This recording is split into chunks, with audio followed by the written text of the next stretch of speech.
Hello everyone, स्वागत है आप सभी का स्टडी विदांग में। फ्रेंड्स, आज हम बात करेंगे यूपीपीसीएस 2017 के प्रीवियस ईयर के पेपर की। तो चलिए फ्रेंड्स देख लेते हैं। सबसे पहला क्वेश्चन ये है, ऋग्वेद में कई परिच्छेदों में प्रयुक्त अगन्य शब्द संदर्भित है। फ्रेंड्स, अगन्य शब्द जो है ये गाय से संदर्भित है, यानी कि गाय के लिए ऋग्वेद में कई बार जो है अगन्य शब्द कहा गया है, यानी कि अगन्य शब्द नाम दिया गया है। तो यहाँ पर कौन सा ऑप्शन सही है? ऑप्शन सी सही है। चलिए अगला क्वेश्चन देखते हैं। अगला क्वेश्चन है, निम्नलिखित में से किस शैलकृत गुफा में 11 सिरों के बोधिसत्व का अंकन मिलता है? तो फ्रेंड्स ये मिलता है कन्हेरी गुफा में, यानी कि यहाँ पर ऑप्शन हमारा कौन सा सही है? ऑप्शन सी सही है। अगर हम देखें तो कन्हेरी गुफाएं मुंबई शहर के पश्चिम क्षेत्र में बसे बोरीवली के उत्तर में स्थित हैं। इनका निर्माण 3री शताब्दी से लेकर 9वीं शताब्दी के बीच में हुआ। यहाँ एक ही पहाड़ को तराश कर 109 गुफाओं का निर्माण किया गया है। ये सभी बौद्ध गुफाएं हैं। यहाँ पर बुद्ध की कई अलग अलग मूर्तियाँ हैं। फ्रेंड्स, यहाँ पर बुद्ध की कई अलग अलग मूर्तियाँ हैं। इसी गुफा में 11 सिरों वाले बोधिसत्व की प्रतिमा प्राप्त हुई है। चलिए अगला क्वेश्चन देखते हैं। अगला क्वेश्चन है, निम्नलिखित कथनों पर विचार कीजिए। फ्रेंड्स, देखना है कि पश्चिमी गोदावरी, सबसे पहला कथन है, पश्चिमी गोदावरी जिले के गुंटफल्ली में प्रारंभिक चैत्यगृह और बिहार चट्टानों को काटकर बनाए गए थे। जी हाँ फ्रेंड्स, ये कथन बिल्कुल सही है, यानी कि उनको काटकर ही बनाया गया था। अगला देखते हैं।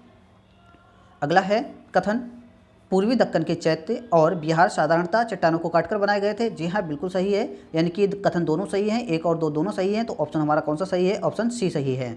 चलिए अगला क्वेश्चन देखते हैं। अगला क्वेश्चन है फ्रेंड्स, आदिनाथ ये संबंधित हैं फ्रेंड्स किससे? वृषभ से। और अगला हम देखें मल्लीनाथ जो हैं ये संबंधित है जलकलश से। और पाशर्वनाथ ये संबंधित हैं फ्रेंड्स सर्प से। और संभवनाथ जो हैं ये अश्व से संबंधित हैं, यानी कि घोड़े से संबंधित हैं। तो यहाँ पर हमारा कौन सा ऑप्शन सही है? ऑप्शन ए सही है। ठीक है, ऑप्शन ए सही है। अगला क्वेश्चन देखते हैं। अगला क्वेश्चन है फ्रेंड्स, बराबर की पहाड़ी की गुफा के विषय में निम्न में से कौन सा एक कथन सही नहीं है? फ्रेंड्स, अगर हम देखें तो बराबर पहाड़ी पर कुल 4 गुफाएँ हैं। जी हाँ, 4 गुफाएँ हैं। और अगला देखें, 3 गुफाओं की दीवार पर अशोक के अभिलेख उत्कीर्ण हैं। जी हाँ बिल्कुल ये सही है। अभिलेख इन गुफाओं को आजीविकों को समर्पित होने का उल्लेख करते हैं। जी हाँ बिल्कुल सही है, ये गुफाएं आजीविकों को समर्पित है। अगला क्वेश्चन है, अगला जो है दिया है कथन, ये अभिलेख ईसा पूर्व 6ठी शताब्दी के हैं। जी नहीं फ्रेंड्स, ये बिल्कुल सही नहीं है। यहाँ पर हमारा ऑप्शन कौन सा सही है? ऑप्शन डी सही है। फ्रेंड्स, ये जो है 322 से 185 ईसा पूर्व से संबंधित हैं, मौर्य काल से। ठीक है, चलिए अगला क्वेश्चन देखते हैं। अगला क्वेश्चन है फ्रेंड्स, गंधार कला जो है ये किनसे संबंधित है? कुषाण से संबंधित है। इसके अलावा अगर हम देखें, जूनागढ़ शिलालेख जो है ये संबंधित है रुद्र दामन फर्स्ट से। मिलिंद पान्हो जो है फ्रेंड्स ये संबंधित है किससे?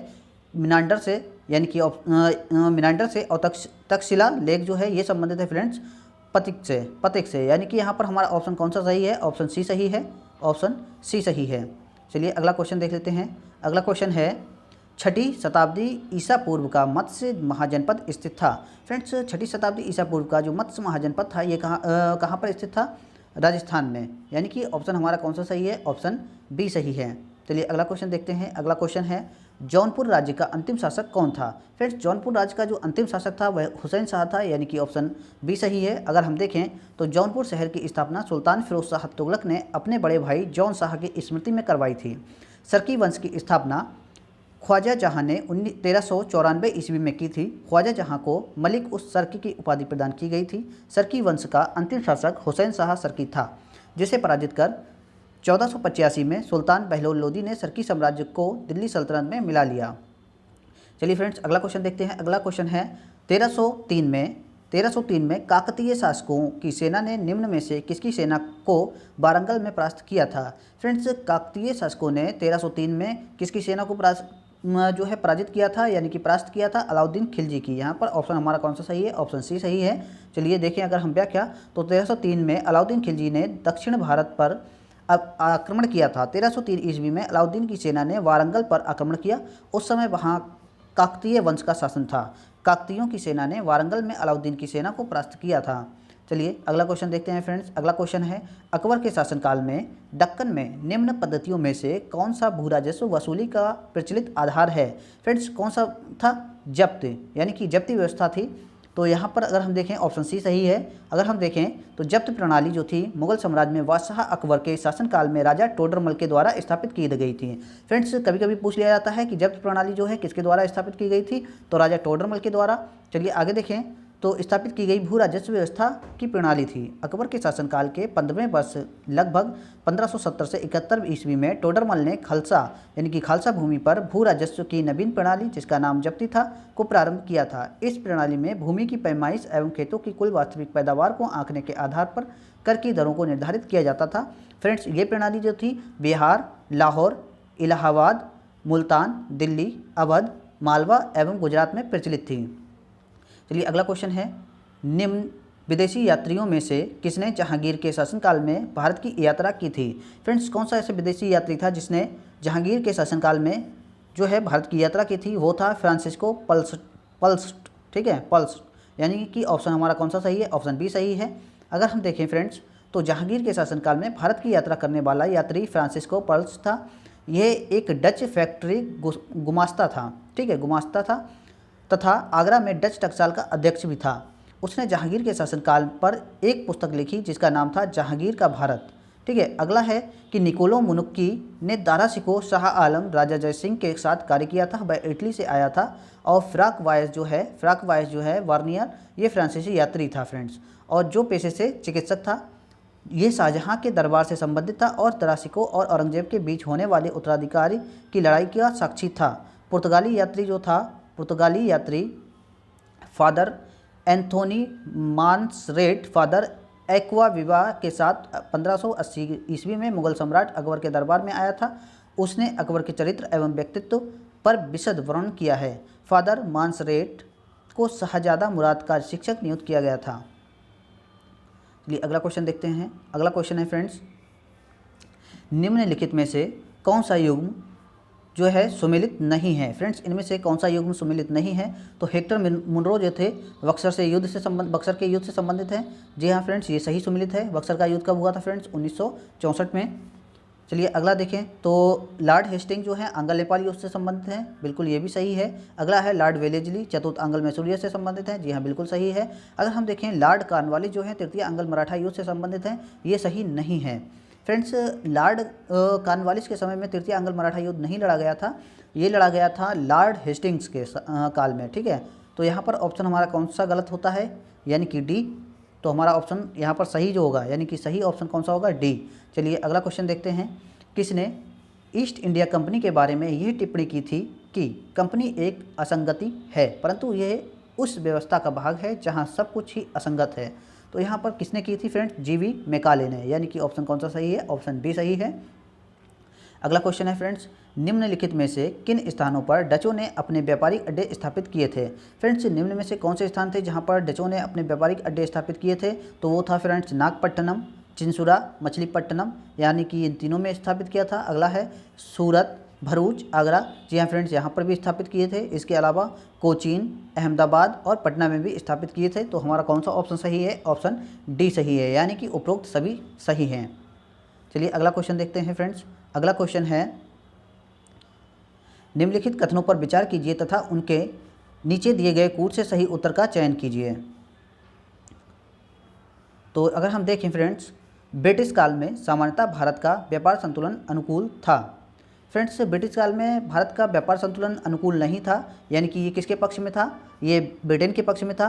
तो अगला अगर हम देखें कारण आर, तो धन की निकासी का स्वरूप अप्रतिफलित निर्यात था। जी हाँ बिल्कुल फ्रेंड्स, ये सही है। तो यहाँ पर अगर हम देखें तो ए गलत है और आर सही है। तो यहाँ पर कौन सा सही होगा हमारा ऑप्शन हमारा सही होगा फ्रेंड्स डी। ऑप्शन डी सही होगा, यानी कि ए गलत है और आर सही है। चलिए अगला क्वेश्चन देखते हैं। अगला क्वेश्चन है,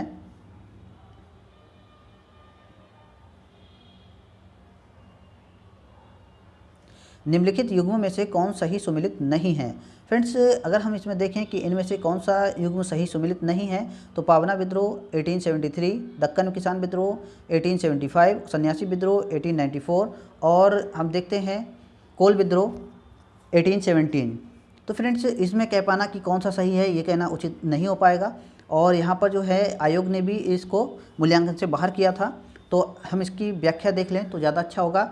अगर हम देखें फ्रेंड्स, सन्यासी विद्रोह जो है 1770-80 में हुआ था। कहाँ पर? बंगाल में। ठीक है, 1770-80 में सन्यासी विद्रोह हुआ था। इसके अलावा अगर हम देखें 1770 में बंगाल में पड़े भीषण अकाल ने इस प्रांत को अराजकता और कष्टों से ग्रस्त कर दिया था। दूसरी ओर तीर्थ स्थानों की यात्रा पर लगे प्रतिबंधों ने